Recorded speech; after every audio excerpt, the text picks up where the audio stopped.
saat 9:30 трансплантология жана жүрөк хирургия улуттук борборунда возгорание болду, өрт чыкты. Азыркы учурда бул жакта реанимацияда, кардиологиялык реанимациясында 9 пациент жатат. 5 бала, 4 взрослый киши. Аларга да жардам көрсөтүлүп жатат, бирок алардын состояниясы стабильно тяжелый болуп жатат. Тилекке каршы 2 пациент реанимацияда каза болду.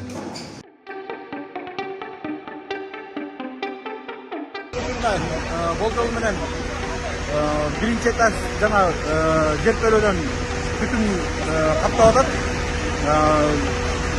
Ишке шаардык башталмалыктарын 4 звено ГЗС иш алып барууда. Болжол менен 15 кишиде эвакуация болду. Ушул жакта ооруп жаткандардан азыр калгындоо иштер жүрүп жатат.